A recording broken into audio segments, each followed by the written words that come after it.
నమస్కారం, welcome to Suman TV. నేను Gitanjali. November 26వ తారీఖు సుబ్రహ్మణ్య షష్ఠి. ఎంతోమంది ఎదురు చూస్తున్నారు కదా ఈ వీడియో కోసం. ఎందుకంటే స్వామిని సేవించుకోవటం, ప్రత్యేకించి సుబ్రహ్మణ్య షష్ఠి రోజున సేవించుకోవటం అనేది ఎంతో మహద్భాగ్యంగా మనందరం భావిస్తాం. అయితే ఆ రోజు పూజా విధానం ఏంటి?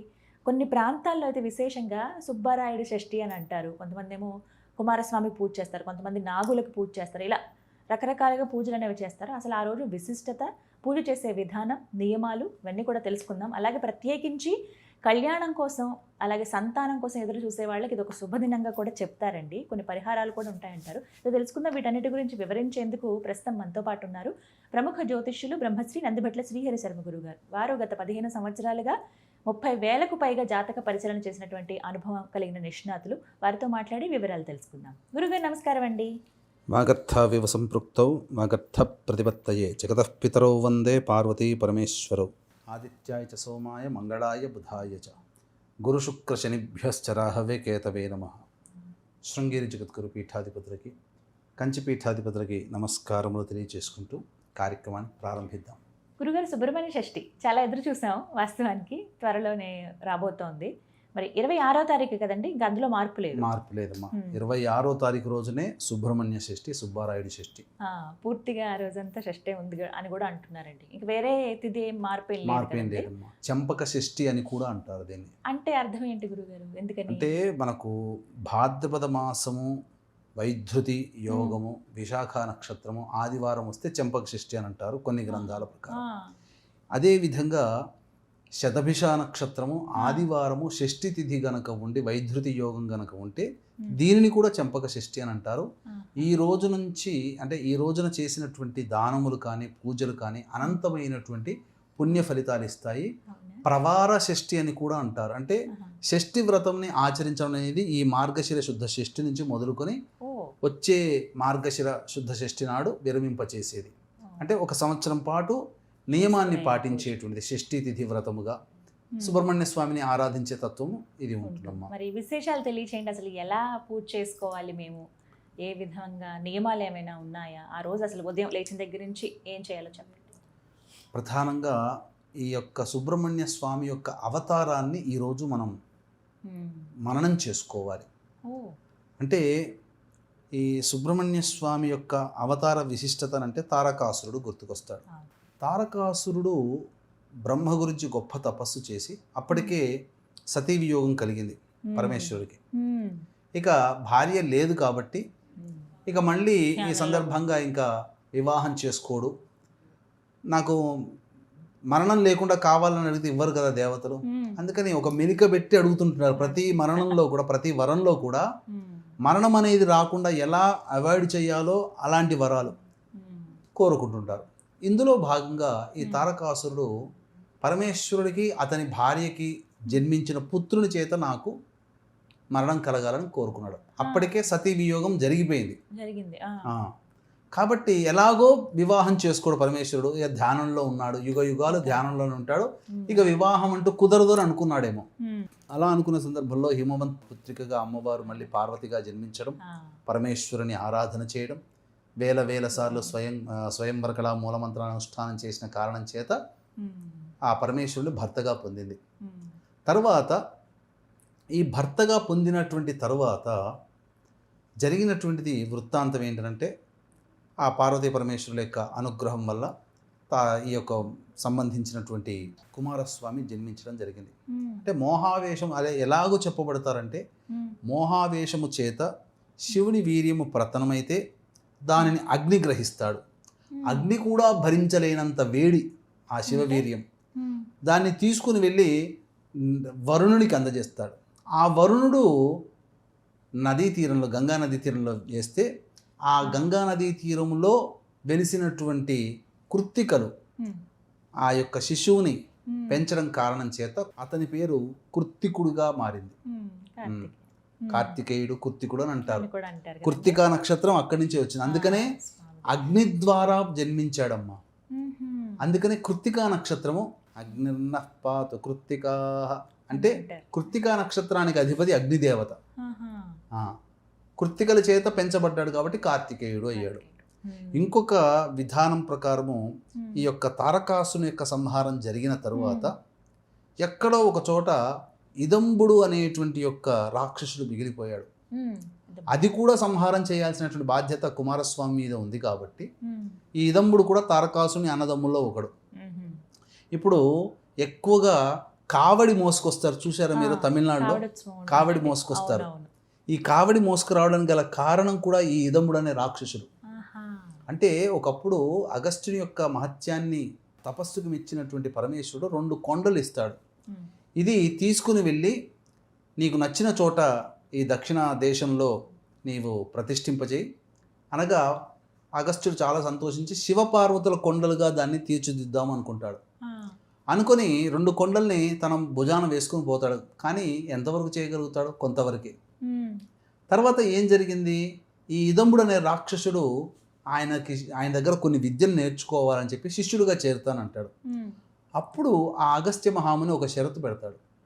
ఈ 2 కొండలని నేను చెప్పిన చోటికల్లా తీసుకొని రా, నేను ఆపమన్నప్పుడు ఆపేసేసాయి, అప్పుడు నీకు మొత్తం నా శిష్యుడిగా స్వీకరించి నీకు అన్ని విద్యలు నేర్పుతానంటాడు.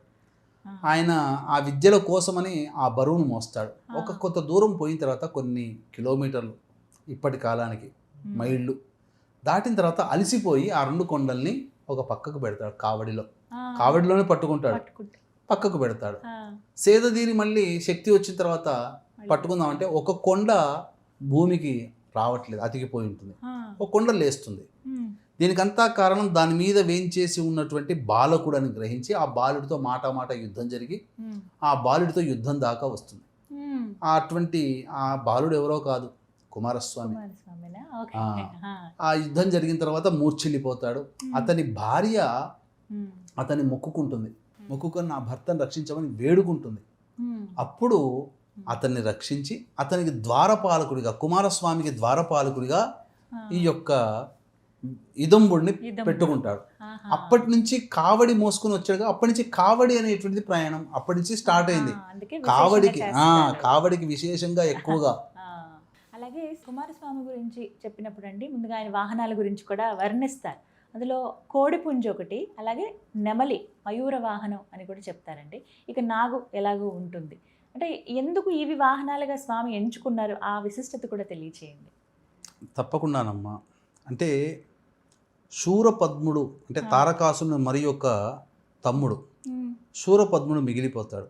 ఆ శూరపద్ముడితో యుద్ధం జరిగేటువంటి సందర్భంలో తన యొక్క శూలాయుధంతో ఒకే దెబ్బతో అతని శరీరాన్ని 2గా ఛిద్రం చేస్తాడు. చేసినప్పుడు ఆ శూరపద్ముడి యొక్క శరీరం 2 భాగాలుగా విడివడి ఒకటి నెమలిగా ఒకటి కోడిపుంజుగా మారుతుంది. అందుకనే కోడిపుంజుని తన ధ్వజంగా పెట్టుకుంటాడు, నెమలిని తన వాహనంగా చేసుకుంటాడు. అంటే తన దగ్గరికి వచ్చినటువంటి రాక్షసుల్ని కూడా కరుణించగలిగినటువంటి మహానుభావుడు ఈ సుబ్రహ్మణ్య స్వామి. జ్ఞానానికి ప్రతీక. ఎందుకంటే గర్భంలో ఉండగానే పార్వతీ పరమేశ్వరుల సంవాదంలో పార్వతికి బ్రహ్మోపదేశాన్ని చేస్తాడు. ఓంకార ప్రణవం సంబంధించినటువంటి విధానాన్ని తెలియచేస్తాడు. చిన్న పిల్లవాడుగా ఉన్నప్పుడునే ఇది విని గ్రహించినటువంటి సందర్భంలో ఒకసారి బ్రహ్మదేవుడు ఓంకార ప్రణవానికి సంబంధించినటువంటి వివరణలో తప్పుగా చెబితే అతనికి బ్రహ్మకే బ్రహ్మోపదేశం చేసినటువంటి జ్ఞానస్వరూపుడు. అందుకే జ్ఞానానికి కారకుడు ఎవరయ్యానంటే సుబ్రహ్మణ్య స్వామి. ఈ కాలంలో చాలామంది పిల్లలు ఆటిజం భావాలతో ఇబ్బందులు పడుతుంటుంటారు. మాట రాకుండా, జ్ఞానం పెరగకుండా, అంటే బుద్ధి అనేటువంటిది హైపర్ యాక్టివ్ అవ్వడము, వయసు పెరుగుతున్న బుద్ధి పెరగకపోవడం లాంటి సమస్యలు పిల్లలకి ఎక్కువగా ఉంటున్నాయి కదా. ఇవన్నీ సుబ్రహ్మణ్య స్వామి యొక్క అనుగ్రహం వలన తీరుతాయి. ఇది అలాగే సర్పము అనేటువంటిది ఎందుకనంటే జ్ఞానానికి కారకుడు కదమ్మా. మన శరీరంలో జ్ఞానాన్ని సూచించేటువంటిది మూలాధార చక్రం వరకు.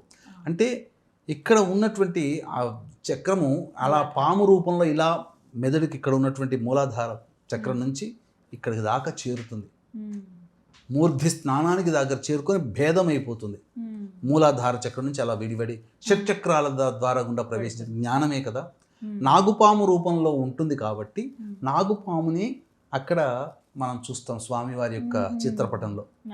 ఇదంతా కూడా కాబట్టి సుబ్రహ్మణ్య స్వామి యొక్క అనుగ్రహం వల్ల కుజదోషం తొలగిపోతుంది, కాలసర్పదోషం తొలగిపోతుంది, అకాల ప్రమాదాలు తొలగిపోతాయి. వైవాహిక జీవితంలో ఇబ్బందులు డైవోర్సులు రాకుండా ఆనందకరమైన జీవితం కలుగుతుంది. అలాగే తరచూ యాక్సిడెంట్స్కి గురయ్యేటువంటి జాతకాలలో, తర్వాత ఇన్సెక్యూరిటీ అంటే ఆత్మన్యూనత అని అంటారు కదమ్మా, దాన్ని పొందేటువంటి వాళ్ళ జాతకాలలో ఈ కుజుడు ఉంటాడు. అలాగే ఎవరి జీవితంలోనైతే ఎవరో వాళ్ళని ఉద్యోగం నుంచి తీశారు, వీళ్ళంతట వీళ్ళే కొంతకాలం చేసి బయటకు వస్తారు, అంటే కంటిన్యూటీ ఇన్ ప్రొఫెషన్ అనేది లేకుండా ఉంటుందో అటువంటి వాళ్ళ జాతకాల్లో ఈ కుజుడు దోషకారిగా ఉంటాడు. వివాహాల విషయం, కోర్టు సమస్యలు, ముఖ్యంగా కోర్టు సమస్యల విషయం, ఆస్తి తగాదాల విషయం, అలాగే దాంపత్య విషయం, ఆపరేషన్స్కి సంబంధించిన విషయం, తరచూ యాక్సిడెంట్స్కి గురయ్యేటువంటి విషయం, ఉద్యోగాల సంబంధమైన విషయం, ఇలా మానవుడి జీవితంలో సుబ్రహ్మణ్య స్వామి అధిష్టాన దేవతగా ఉన్నటువంటి కుజగ్రహ ప్రభావం వలన ఇవన్నీ సంబంధించిన సమస్యలు కలుగుతాయి. ఈ సమస్యల నివారణకి మానవుడు విశేషించి ఈ యొక్క మార్గశిర శుద్ధ షష్ఠి అయినటువంటి సుబ్బారాయుడి షష్ఠి, సుబ్రహ్మణ్య షష్ఠి రోజున కొన్ని పరిహారాలు పాటించుకోవాలమ్మా.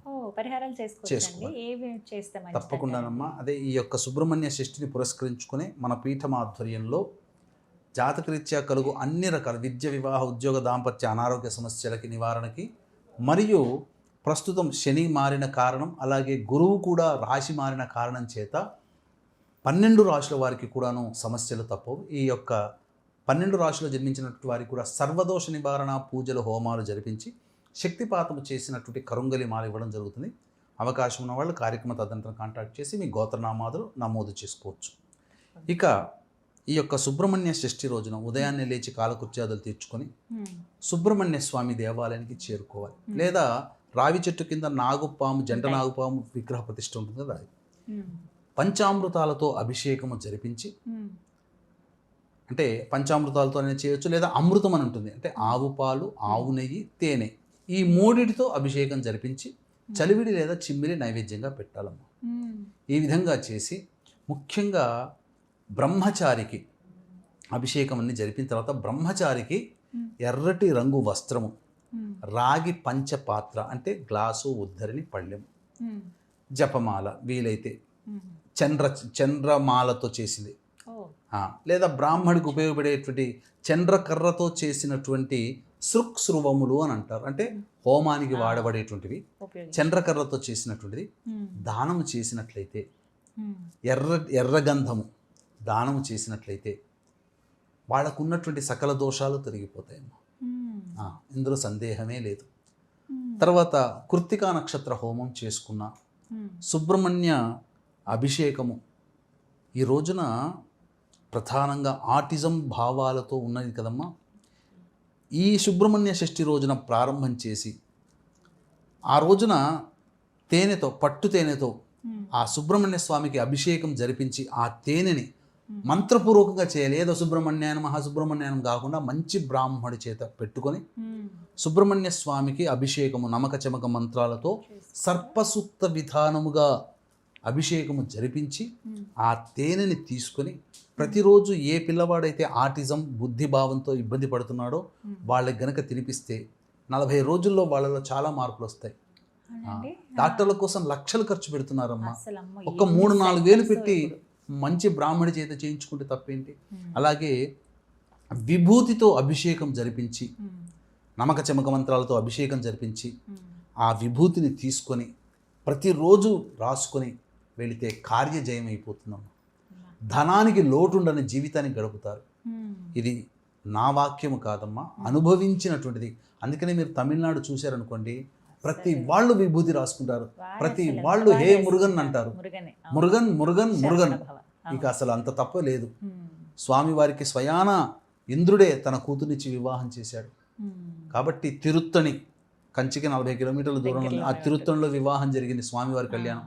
ఈ రోజున ఎవరైతే వివాహం కాకుండా ఇబ్బంది పడుతున్నారో అటువంటి వాళ్ళు సుబ్రహ్మణ్య స్వామి కళ్యాణాన్ని జరిపినట్లయితే ఆ వైభోగమే వేరు. దాంపత్య సమస్యలతో బాధపడే వాళ్ళు సుబ్రహ్మణ్య స్వామి యొక్క వివాహాన్ని జరిపించినట్లయితే ఖచ్చితంగా దాంపత్యం మళ్ళీ పునరుద్ధమవుతుందని చెప్పడంలో ఏమాత్రం సందేహం లేదు. చక్కగా ఈ పరిహారం చాలా దివ్యమైన రోజు కూడా మీరు చెప్పినట్టుగా ఈ అవకాశాన్ని వదులుకోకూడదు. ఎవరు సుబ్రహ్మణ్యుడి ఆరాధన అందరూ చేయాలని చెప్తారండి. ఖచ్చితంగా జీవితంలో ఒకసారి ఆ చేసుకోవాలి. క్షేత్రాలకు ఒక్కసారి వెళ్ళాలని చెప్తారు కూడా. ఆచరించాలమ్మా. అవకాశం ఉంటే క్షేత్రాలకి, లేదంటే ఇంటి దగ్గరలో ఉన్నటువంటి దేవాలయాలకి దేవాలయంలోనే చేసుకోవచ్చు. వెళ్ళొచ్చండి. చక్కగా వివరించారండి. ధన్యవాదాలు గురువు గారు. సర్వం శ్రీ ఉమామహేశ్వర పరబ్రహ్మార్పణమస్తు.